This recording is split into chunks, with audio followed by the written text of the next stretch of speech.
Hi, I'm Jay, and today I'm going to talk about Trion electronic air cleaner airflow sensors. Here are 4 different versions.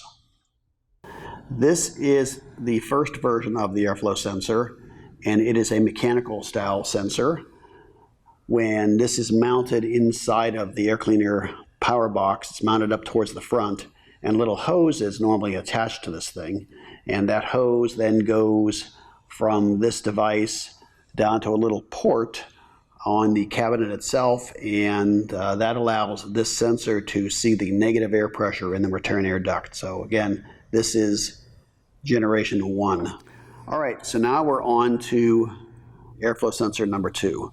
Now this one is an electronic style, the same as the next 2, version 3 and version 4. They're all electronic style sensors, and the way they work is there's a little sensor back here, and when you first turn the air cleaner on, the sensor warms up, reaches a very specific temperature, and then it turns off the air cleaner. It then sits and waits until air blows across it and cools it off, and then it turns the air cleaner back on. So the way this is installed in the unit, again, this one's obsolete, but it kind of plugged into a circuit board similar to this one, and it kind of looked like this, where it was plugged in. And on the side of the air cleaner cabinet, there was a very small hole, about a 1/4 inch round, and it was right opposite this little probe here, the sensor probe. So the sensor probe got hot, the air cleaner said, hey, I'm good, turns itself off. When the furnace blower comes on, air is drawn from the furnace room through that small hole, blows across the sensor, cools the sensor off. The sensor then says, hey, there's air being sucked into the air cleaner cabinet. That means the furnace blower is on, so I'm going to turn on the air cleaner. So that's how all of these work.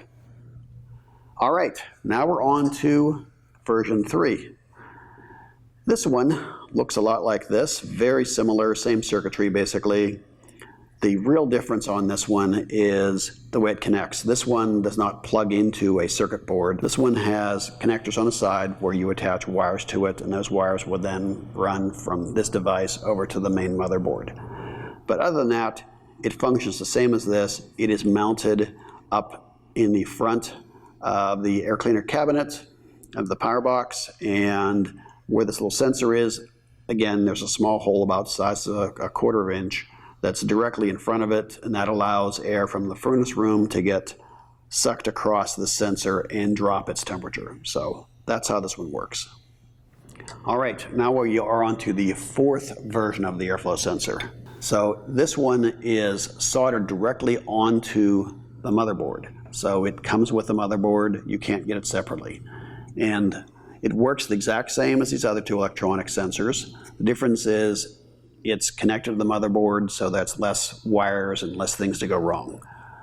So this motherboard is mounted in the very front of the air cleaner power box, unlike prior generations where the motherboard was located to the middle or the rear of the power box. This one is right in the very front, and this little sensor is right behind the front panel of the power box. So there's a hole in the front of the power box that this particular model goes in, and a small hole about a 1/4 inch round. It's just a hair in front of this, and that allows the sensor to determine when air is being drawn into the air cleaner cabinet whenever the furnace blower is on. So that's how this one works. It is the simplest of all the designs, and it also needs calibration like the other 2 electronics. All these electronics require that same calibration procedure be done whenever the power is turned off to the air cleaner or the door is removed.